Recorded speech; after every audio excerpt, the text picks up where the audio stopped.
And with that, I would like to welcome Christopher Lienemann, Managing Director of North America of PEM Motion. PEM Motion, for those of you that don't know, is an engineering firm with a great deal of expertise in manufacturing and scaling up. They have worked very successfully with the California Mobility Center and SMUD in developing electric work vehicles and more.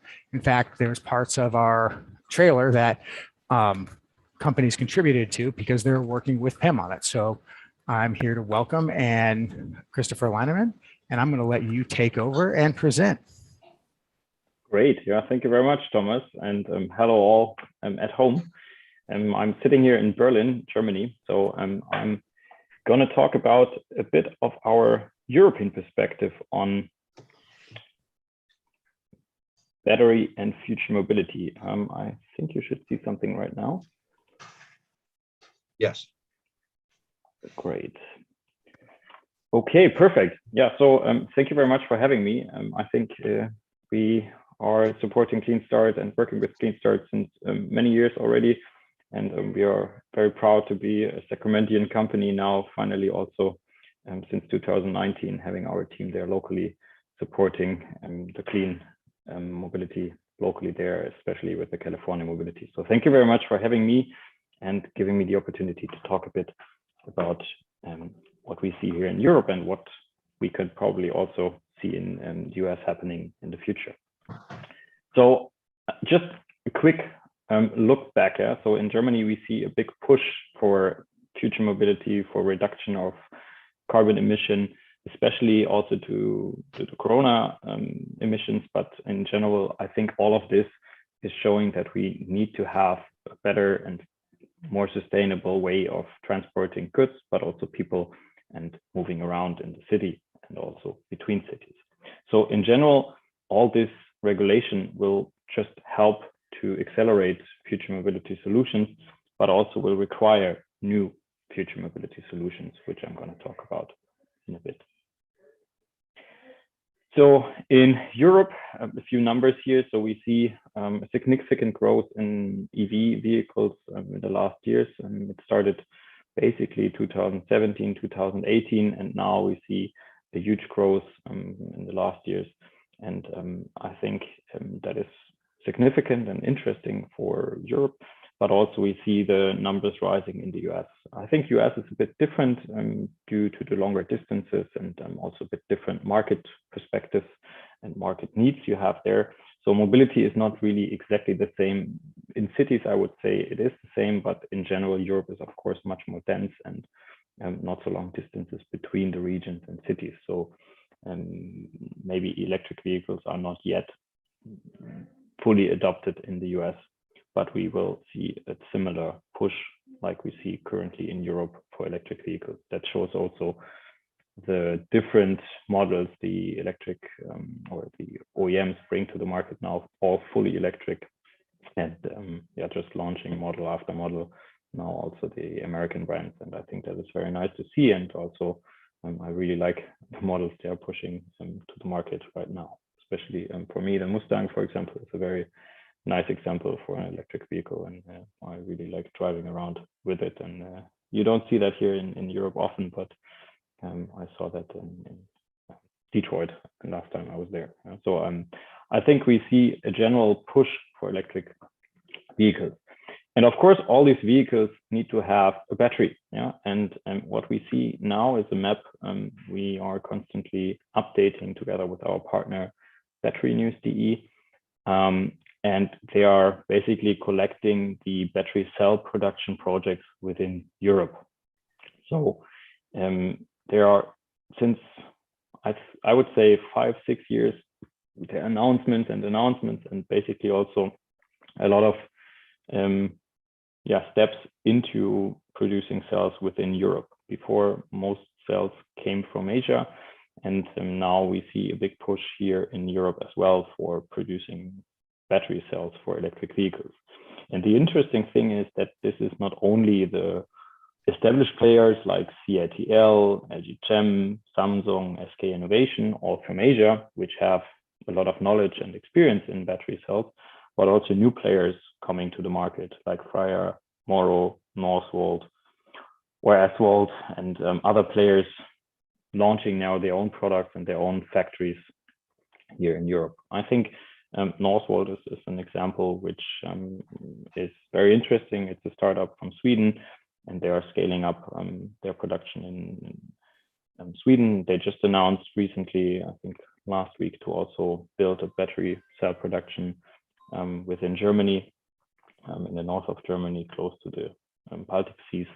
So there's a lot of industrialization happening, a lot of plants being set up here to meet this market needs for batteries. And of course, all of those plants not only need the raw materials, they also need a lot of energy. And presumably, we would like to power them not with coal or gas, but rather with clean energy. So a lot of those battery companies work with the vision to produce a green battery, to use green energy to produce the battery cells. As you might know, battery cell production is very energy intensive, especially the first step of the battery cell coating and drying. Then also the formation require a lot of energy and a lot of necessary input for producing those batteries. So Northvolt has a vision to have really the most green battery cell using recycled materials and also green energy for producing their cells in Europe. So there's a lot of energy need, but there's also the raw materials and of course also a lot of talent necessary. If you now look where those plants are located, especially again, the example for Northvolt, it's in the north of Sweden, and you don't see a lot of industry there. So you don't have the trained people, you don't have anyone with expertise in battery cell. So there's also a big need for retraining and training of new employees for those new industries coming up here. And the fourth thing is the battery equipment you need. So you need a lot of equipment to build those battery lines. And we see here a big bottleneck because normally those equipment builders are more like small, medium-sized companies, and they cannot scale up their production as quickly as we would like to scale them up here, also shown on this map. So there is a big gap between capabilities for not only scaling up the production, but also the production equipment. So this is all still open, how that works, how that will work, where we see the capabilities. But in general, we see a big push for battery cell production in Europe. And of course, that is creating jobs in the industry of clean mobility and also foreign investments in those countries. So very interesting to also transition from the combustion engine to the electric vehicle. And I just brought a map also we published in January together with Battery News.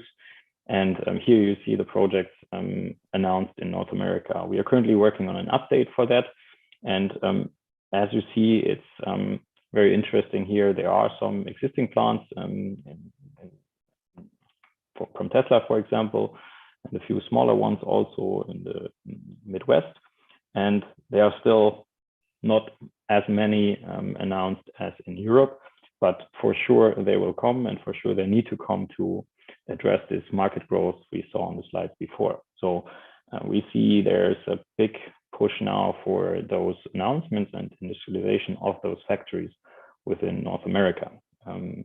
We left out Mexico here. So far, there is no announcement for Mexico. Nevertheless, I think that it's also interesting to look at from the free trade agreement between the three countries. So we will expect a huge push here from new players as well as we saw in Europe. Here on the map, you see mostly established players. So we are looking for also new players coming up there with their ideas and their startup funding. Just yesterday, it was announced in Windsor that LG Chem will invest 5 billion, close to Detroit on the other side of the river, basically in Canada. So that was the first bigger announcement in the last weeks for establishing such a plant. So as you see with those numbers, 5 billion for a plant, that is huge investment, that is a lot of jobs, and this is really high-tech technology which will be located there. And once again, here also we are looking for the raw materials, for the energy, for the people, but also the equipment to supply those plants successfully in the future.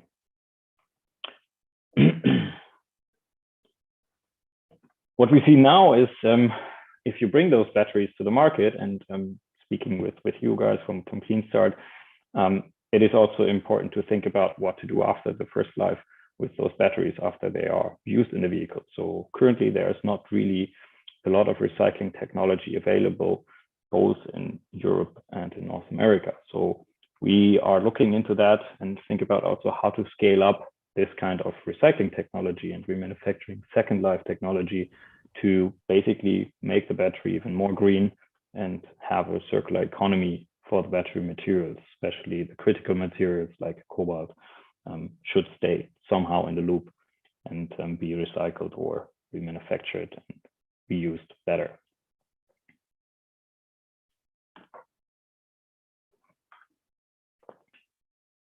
Sorry, somehow my pointer is not working. So for us, the question is, okay, what is really essential now to scale up those technologies? So in our opinion, there is a strong network necessary because, I mean, physical hardware projects, they can fail with only one part missing. The small screw is missing. We also need strong technical support and technical know-how to scale up those productions. And last but not least, also ramp up infrastructure to help bring innovation to some more industrialized processes and show that it's not only working in a lab, but also showing that it's working in an industrial scale process, building prototypes and proving the first concepts. So we call that whole network the innovation chain. So we want to have all the solutions at the right time, at the right place, with the right partners to minimize time of an innovation going to the market. So from a TRL level, from a technical readiness level of 1, going up to the market with number 9, starting with fundamental research, applied science, research, functional demonstration, commercialization support, and then bringing it really into the market. And for us, we in Europe built a network basically addressing the different TRL levels. So we start with the university, where Professor Kamka is the shareholder of the PEM Institute at the Aachen University. They focus on production technologies of e-mobility components, especially the motor and the battery cell. So they can do a lot of innovation within the production and also the scale up of batteries. Then we go out as PEM Motion, helping them to industrialize their solutions with a bit higher TRL level. Then we have in our ecosystem a lot of startups bringing those innovations to the industry, and last but not least also demonstrating those capabilities within the industry. And for the battery itself, it looks like this. So we have the Smallscale lab at the Aachen University, where we can build prototypes for battery cells, modules, and packs. So we can really produce them there in an industrial scale process, but with a small quantity. Then we have the cell fab at the Aachen University. That's basically a small scale factory, and then a bit larger scale factory with really huge machines and equipment in Münster, where Professor Kamka is also the director. In the end, also helping to industrialize those solutions. And in the end, we have partners to bring those solutions to the market. So that's what we call the innovation chain. And a few projects you see here. One is the UK big project in England. They are already successfully producing batteries. We help them to scale up the production and, for example, select the equipment, install the equipment, and make it run smoothly. And then the pendant in Germany is the research fab in Münster, where we also have those kind of processes. I'm going to skip that slide.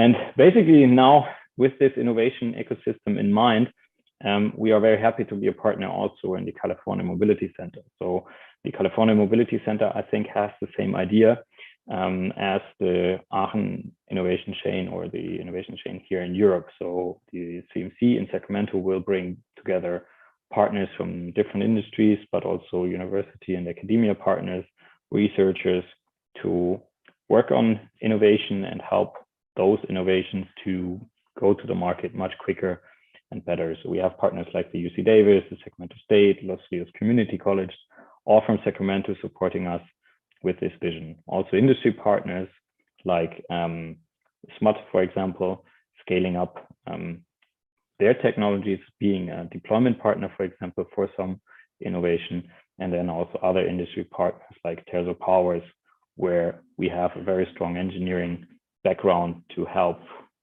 bring those innovations to the market much quicker. So after all, I think I'm not sure who was there. I think Gary was there last week also for the event. So I think it was a very great event. I unfortunately couldn't make it, but I just heard that it was a huge crowd there. So we see there's a big push in Sacramento, and as the capital of California, of course, there's a special beacon and lighthouse for the whole US, and in the end, in my opinion, also for the world. So we are very convinced that what is happening in California will somehow roll out to the world, and in the end, we are very proud to be a part of that. So with that, thank you very much for the opportunity, and I'm happy to take questions and discuss that a bit more in detail. Thank you very much for that. I know I have a whole lot of questions, but we always have the first question go to Gary. Oh, well, go ahead, Thomas. Let's break tradition and ask the question. So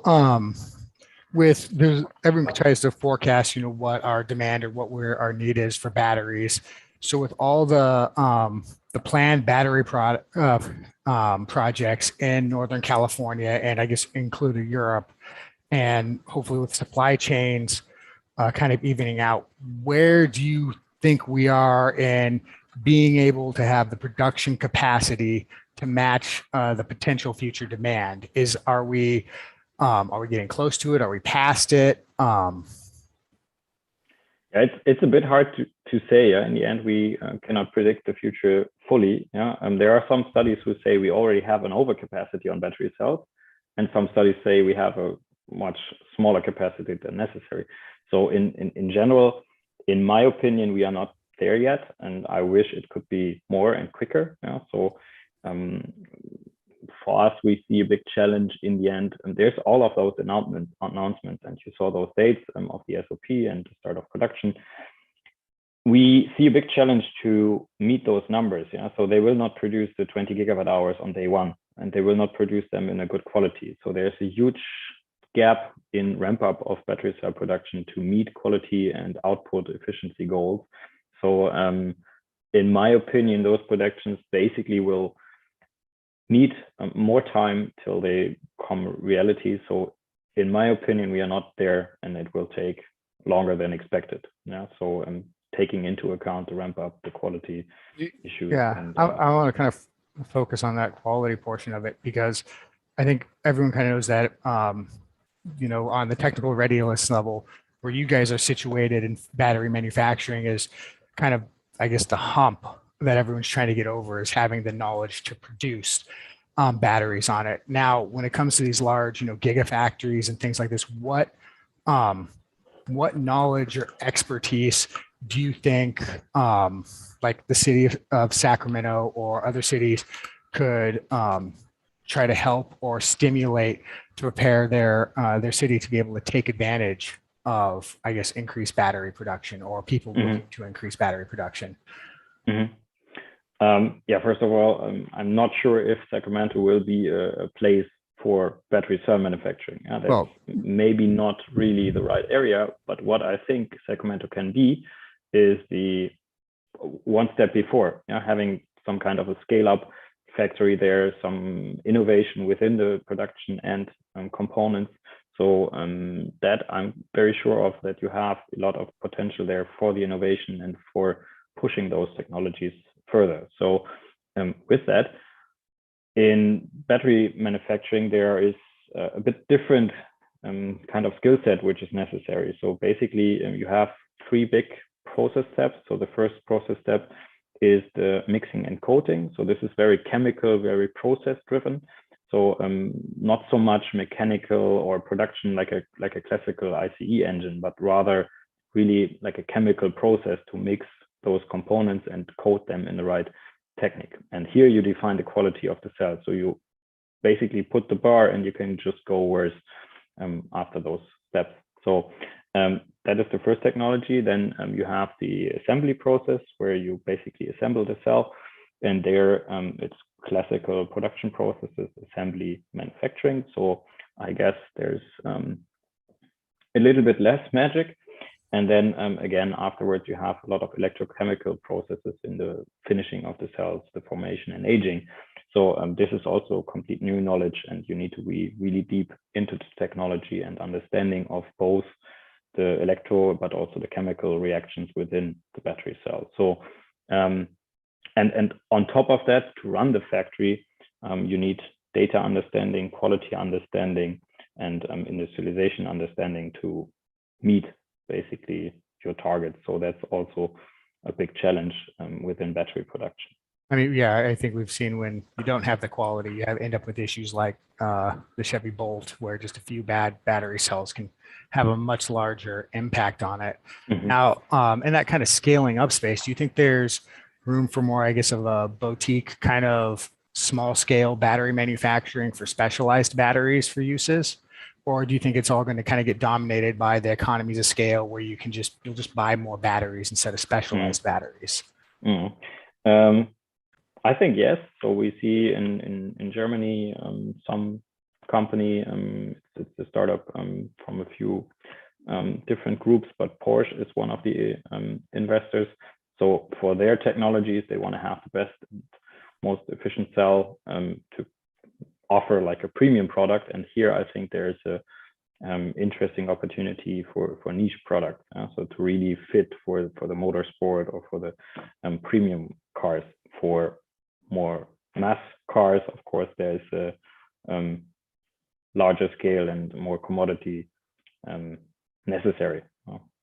Yeah, and before I let Gary ask his question, I want to kind of go. Then also, you talked about battery recycling. Now, and Europe has their end of life kind of care policies and things that have really, I know, for the example of solar, have really stimulated their solar recycling industry. The U.S. doesn't have that here, and I know SMUD board member Heidi Sanborn, who might be watching right now. She is the National Stewardship Action Council, which is focusing on kind of the end of life on batteries. So do you think the end of life of batteries, is that more of a technical problem, or is it more of a setting up a market like Europe that works? Both. In the end, I think it's a business question, and I think you Americans are very good in that. So I have big hopes that you solve that. Or in detriment. So, in general, I think the big challenge is if you now talk about second life or remanufacturing, so how to offer a competing model. Yeah. So if you see the battery prices dropping and also the battery efficiency and quality rising, the question is, in 8 years, the battery you put in the car today, will it be still competing with a new cell, which is maybe half the price and double the range? Yeah? So the question is how to offer something, how to create a value proposition for those second life models. And I think, especially if we are talking now about smart, secondary storage in a large scale could be some interesting solutions for that. And then I guess we should shout out Repurpose Energy, one of the CleanStart companies that got a CalSeed award for that. There's a lot of interesting work in doing it. And if people are trying to, work on their value proposition and stuff like that, reach out to CleanStart, reach out to PEM. We'll do our best to point you in the right direction and give you feedback on it. So Gary, do you have some questions? You're on mute. Staying offline here. Yeah, thanks very much. From the diagrams you showed, Christopher, I counted about 36 plants under construction in Europe, 20 in North America. The ones you've listed tend to be all lithium ion, liquid electrolyte, graphite anode, pretty conventional systems, some still the manganese cobalt variety, some the iron phosphate variety. I didn't see any lithium titanate options on there, but there's a lot of ferment. There's a lot of other battery chemistries that are being explored out there. Ultium is got some innovations and mostly in the configuration of the anode and the cathode. We have one of our clean tech community, Mark Roost, working on solid state ceramic batteries, solid electrolyte. We've got others that eliminate the graphite anode. There's some that are working on silicon-based systems. Silicon is a matrix. So there is a lot of much earlier stage activity here in California. What's your thought about PEM USA, particularly based in California, and its relationship with some of these more frontier technologies and trying to prepare them for pilot manufacturing or some kind of scale up? Yes, for me, that's what really excites me. Yeah? So the other things is, as you said, more common technology, and there's not much new innovation. And I mean, it's very difficult to produce cells, don't get me wrong. But of course, the projects you are talking now about is what is really exciting for PEM. We just finished a project last year with a startup in the US. They basically have a mix of a battery cell and a supercapacitor, and we planned the production for them, established the question how to really produce that. That has never been done, that no one is producing that. And the question is how to set up a production line for this, how much would that cost, where to do that, and so on. And of course, now they are all trying to be quick and first to market. And on the other hand, it's still a very challenging thing to get something in a lab, but then really in a production environment, especially if you have never done that before and if there's no equipment available, and you don't even know how the equipment, industry scale equipment, should look like. So those projects are very interesting for us, and we are supporting with different startups in the US currently. So that's very interesting for us, and we think that is the next step to push e-mobility even further. On the other hand, we also wouldn't say that the classical lithium ion is a liquid electrolyte and the NMC or the LFP or even LTO technology will be outdated soon. Yeah, so they will exist in parallel, and they will gain their market shares both. So still excited also on working on those projects.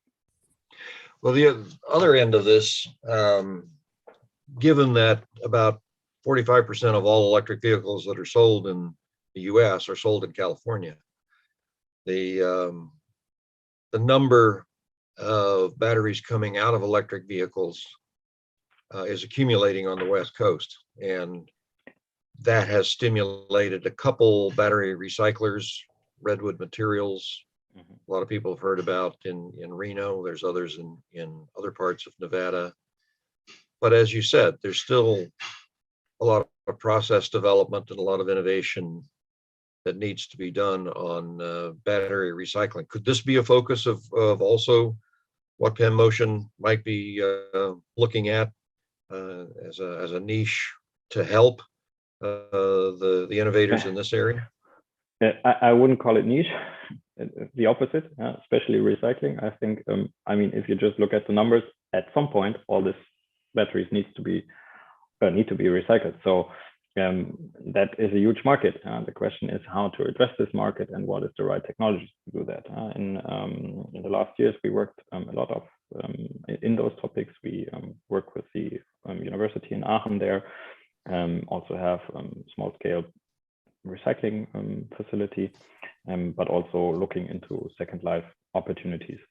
Unfortunately, in the US, we don't have a project yet, but we are currently conducting syndicated study on recycling. So if there's anyone interested, it's a very easy entry to this topic, and we can help you with a very easy entry also in a short period of time, bringing different partners together. So I maybe share with you, Thomas, the details, and you can send it around. So that is currently our approach to address also the technology innovation in the US. So what are your plans here? You've talked about trying to link up with some of the partners on the production side, now on the recycling side. Will you be moving a lot of equipment here in Sacramento to help on the process development? Yes, so we just, I think, received additional funding for the CMC. And there, of course, we have started with more general equipment, and now we are looking more into specific topics. One is charging infrastructure, the other is battery, and the third is probably battery remanufacturing / recycling. So that will be basically now the next step with the CMC, also to push those topics and help startups, companies to test something, to bring innovation up to speed and into the market. And for us, I mean, once again, Sacramento is a perfect place to do that. Yeah, we're sort of in between everything that's going on. Yes. There's a auto manufacturing cluster that's around Fremont in the Bay Area, some in LA. You got the battery recyclers in Nevada. Yeah. A lot of other things going on. There's, I don't know, well, you've got them on the list, all the production plans. But and as you have Smart as a sponsor, I mean, Smart is pushing right for a lot of those topics, and they will be a perfect partner also to integrate second life batteries in their network. So I think we are on the right spot. Well, I think it's a great opportunity, and for a lot of our people in our region that are working on batteries and battery technologies going into storage projects, very interesting. I will tell you, we do have a home energy storage manufacturer now in the Sacramento area. That's Velara Energy Systems. They are using the lithium titanate battery and bringing that over from Japan. And so, you know, we do have our foot in the door as at least an assembler here.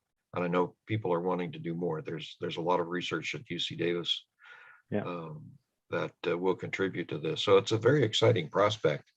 So we have some people on the line here. We have probably more people watching on Facebook and LinkedIn. A little harder to get questions from them, but let's open up for a few questions from anybody that would like to answer one. You can raise your hand or drop a question into the chat. See if there's anything that we want to pick up there. We got a comment on recycling online, but it's just that they like it. So yeah. Which, hey, that's good. Yeah. Do you see Mark Roost on any of the online? I can't see. Oh, unless they comment, I can't see who their users are. Yeah. All right. Well, I know he's very interested in getting help on the solid state battery that they're working on. Very different technology, obviously. You would essentially be making layered tiles and high temperature processes to fire all of that, and then stacking those cells up to make the battery. But it's all processing. So, yes. you know, at a basic level, it's learning a lot of the same lessons. So Thomas, any other questions that you have? No, that mostly covers it. I guess, you know, the opportunities, I guess, everywhere from, I guess, early stage development of new technologies, processing them, still a need for more, because as you noted, doesn't matter how much, you know, how many announcements we have until they actually start producing batteries, and then ironing out the kinks in that. And so, yeah, I think we covered most of it there. Yeah, no, we're very glad to have PEM Motion join us in Sacramento. We think it's going to be a very good partnership. We look forward to, as the program develops, helping in any way we can. And certainly by what you've presented here, Chris, really getting the word out as to what your ideas of going forward are. So I know that's going to attract a lot of attention. We have one question here. You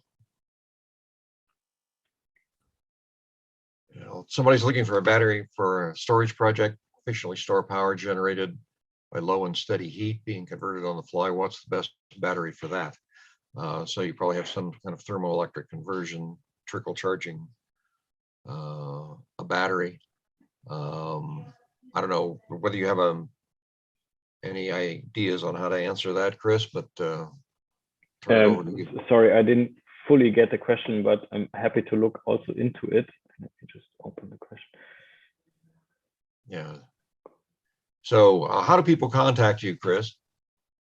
Yeah, you can. I'm not sure if I'm still sharing the slides. I don't think you. No. Otherwise, you can just write me a mail on c.lienemann. It's Lienemann at PEM-motion.com. Otherwise, you can just go to our website, PEM-motion.com, and also find us on LinkedIn. Christoph. And on Twitter, PEM_motion. Yes. I think Yes. I see Peter joined us. He must have been watching. It has a question or a comment. Peter, last question goes to you. Sure, thank you. Actually, I had another business meeting and I was late, but I'm just wanted to respond to the comment in the chat, the one that I can actually see about the battery for capturing energy from computer power supplies or whatever. I think the battery itself is probably not your issue. I think what you need is something that can take heat and turn it into electricity. So, and I think there's materials that do that, but I'm not familiar what they're called. But I think that's where you want to look is taking that low grade heat, converting it to electricity. Once you've converted it to electricity, I think, any kind of lithium ion type battery probably work fine. So that's my thought. All right. Thanks, Peter. And by chiming in here, you've preserved your 100% attendance records at our Perspectives events. So, well, that was not my goal by coming in at the last minute, but thank you. well, very good. All right. Well, round of applause for Chris on the presentation this morning. A lot of information packed in there. And we look forward to having you back in the future and keeping us updated as to what's going on with PEM Motion as we build out the mobility center here in Sacramento. Great. Yeah, thank you very much for the opportunity to let me talk today. And I think some of our team is also coming to the event in the afternoon. So in case you are there in Sacramento, come over and talk to us. Okay. Great. Yep, I'll be there. Well, Great. so thank you very much, Christoph. This was the CleanStart Perspectives with Christoph Lienemann, Managing Director of North America for PEM Motion. I want to thank you all for attending, and those of you out there that watched. Remember, we have our in-person meetup. Can't attend that virtually this evening at the Hacker Lab in Sacramento. Go there and connect with all these people that we've been seeing virtually if you can. It'll be great. We'll actually be recording some discussions around where clean tech's hopefully going in Sacramento. So wear your best punk rock t-shirt. And I also want to thank SMUD and Blue Tech Valley for their support, along with contributors to our program. Additional thanks to our overall sponsors, DT Law, Weintraub Tobin, Hacker Lab, and Reverent. And with that, that is the end of our regular scheduled program. I'm going to stop the recording, but I do see Rodrigo Ruiz. He has his hand up.